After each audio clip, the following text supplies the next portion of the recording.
I cheated on my boyfriend and got pregnant by the guy I cheated with. I'm going through something really tough right now, and I could use some help and understanding.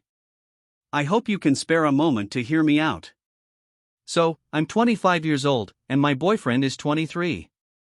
We've been together for 3 incredible years, and he's been nothing short of amazing, loving, supportive, and super romantic. But, here's where things get complicated. About 5 months ago, I made a huge mistake. When my boyfriend was away, I ended up having a one-night stand with my boyfriend's cousin's husband, who is 35. Yeah, I know, it's awful, and I regret it deeply. I don't want to excuse my actions, but I was feeling pretty disconnected from my boyfriend at that time and made a terrible decision. The worst part is, that one-night stand didn't just end there. It continued, and now, I'm pregnant. And yes, I'm sure the baby's father is my boyfriend's cousin's husband because, unlike with my boyfriend, we weren't using any protection. I'm really torn up about this whole situation because I genuinely love my boyfriend. He means everything to me, and I can't bear the thought of losing him. But if I tell him the truth about the baby, I'm afraid he'll leave me, and honestly, I can understand that. He never signed up for raising another man's child.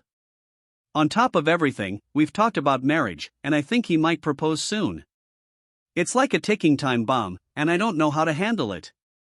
I'm thinking about lying and telling him the baby is his, just to avoid losing him and our future together. I, F29, cheated on my husband, M32. I got pregnant and had an abortion. I cheated again, and we hit each other. I was 20 when I met my husband. We met when we were both traveling around Europe. I was just finishing my trip, he was just starting his. We met and slept together the same day and spent my last few days together. For anyone saying this was a red flag for him any more than it was for me, your sexism is showing. After he went home, we struck up communication again and had a long-distance relationship that lasted a year. During this time, we talked about previous relationships and why they failed. I told him my ex dumped me for kissing another girl, and at the time I didn't think it was a big deal, but I had since realized that cheating is cheating and it was wrong of me to do it. He moved to me as his work is freelance and he can do it from anywhere, and I had spent the last year settling into a job I really liked. This was his suggestion. He makes more money than me and wanted to buy a house right away. I told him I would rather wait until we were married. We had discussed marriage at length and it's what we both wanted, and we could buy one together, but he said he didn't want to throw money away on rent, and when we got married and I signed a prenup he would put my name on the mortgage. The suggestion of a prenup was offensive as he knew my family are well off and I'd never cared about money, but I agreed. I also wanted to keep my own last name if we got married, and he said he wouldn't marry me if I didn't take his last name. This I also agreed to. He said fair is fair, and if I wanted to live and raise kids near my family and not his, and I'd be the one to stay home while he worked when we had kids, which I wanted, then I had to make compromises too. I didn't think these were fair compromises, but I agreed. He bought the house against my wishes and then we got married, and to his credit, he put my name on the mortgage the following week. But this all left a bitter taste in my mouth. For the most part, things were great. I had a good social life and was outgoing. He was more of a stay-at-home type. I had lots of friends, he was focused on work. We were different, but we made it work. One of the men I worked with expressed an interest, even knowing I was married, and I told him no. I told my husband this and he asked me to stop spending time with him outside work. I told him no as I had already shot the other man down. This was a mistake on my part and I admit it. When things were good they were great, but I also had resentments about the decisions I'd been forced to make and felt less like an equal partner in the marriage by the day. He bought a dog without my consent. When we were long distance I told him I wanted a dog, but that I wanted to wait until we had kids so they could bond together. He claims I never mentioned this last part. He says I didn't, I say I did. He claimed it was a surprise for me and that I was ungrateful for kicking up a fuss, so the dog stayed. I've never been great at communicating and prefer my own space when things go bad, so instead of talking about these issues I let them fester and spent more time with my friends, including the guy from work. My husband was overprotective and asked me to check in with him if I was out late and asked me not to stay out at night, even when I was staying at a female friend's house. I am not the apron and dishwashing type of woman. I have always valued my freedom. These arguments drove a wedge between us and I made a terrible decision. I was drunk and slept with the guy from the office. I came home after and slept on the couch and cried all night. My husband came down the next morning and attacked me for not coming home at a reasonable time, said I was a mess because I slept in the clothes I went out in and that I looked like a hooker. The other man, Greg, never said things like this to me. He enjoyed being social and dancing and all the other things my husband didn't. I was young and stupid and decided to keep seeing him. He was kind and decent, and the more time I spent with him, the more I wished I'd met him first. I found out I was pregnant. I didn't know who the baby was and I was racked with guilt. I told Greg the day I found out and he told me to get an abortion, that he didn't want to get caught up in the middle of raising a kid with a married woman. This was the moment when the affair ended. I told my husband a week later.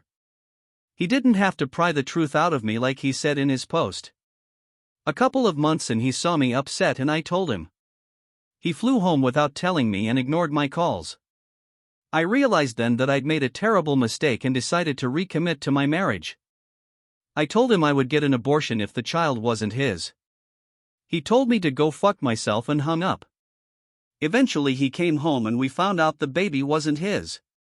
So as we agreed, I put on the appointment for the abortion. When we did the paternity test, the doctor asked me if I wanted to know the sex. My husband answered for me and said it doesn't matter, and we left. I went back without him and found out it wasn't an IT, it was a SHE. My daughter. Over the course of the week I had thoughts of being a mother. I had always wanted to raise kids, and in my fantasies during this week I didn't think about the other man. This was my husband's baby. I pictured the three of us together as a family. It wasn't ideal, but there was no good reason I could think of that we couldn't make the best of a bad situation. I planned to tell him who the father really was. I panicked and told him it was a one-time thing while I was away for the weekend, and I would quit my job. It wasn't perfect, but if he loved me, we could make it work.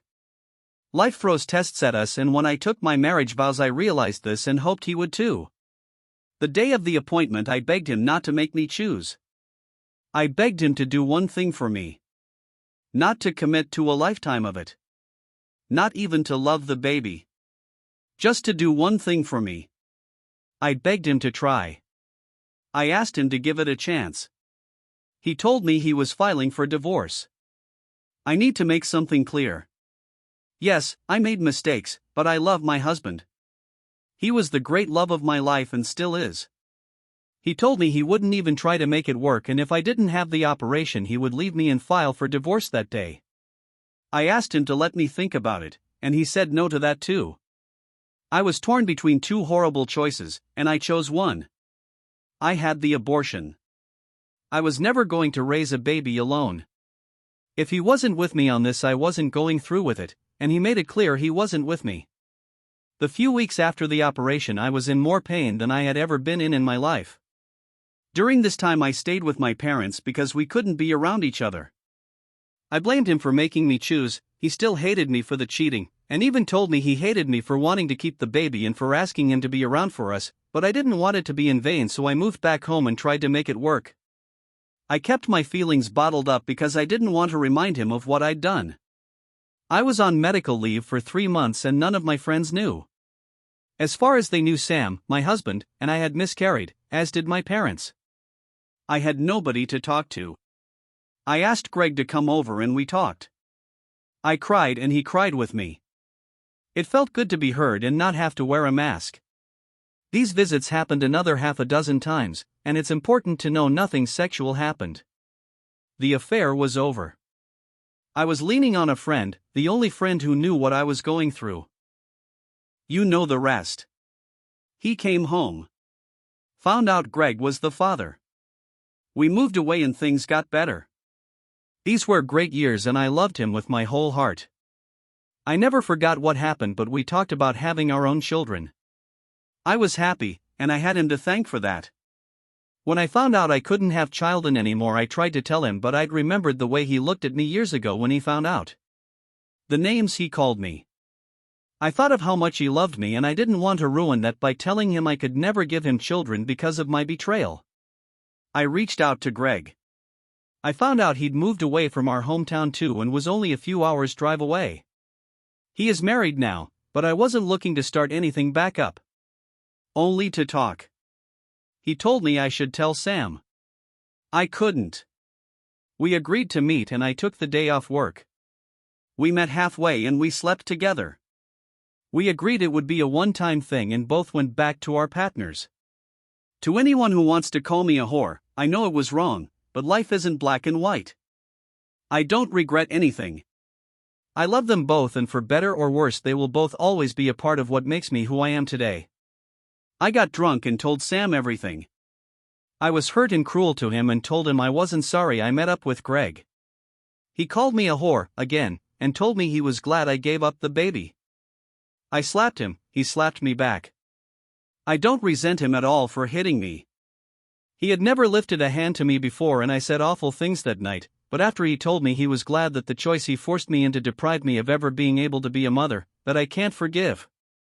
I will never forgive myself for the abortion, and I will never forgive him. The difference is he gets to move on and have a family, and I never will. I'm back home with my parents now and I've spoken to divorce lawyers too. They say a prenup doesn't mean anything anymore, but I'm not going to take anything away from you. I just want it to be over too so maybe we can both find some peace.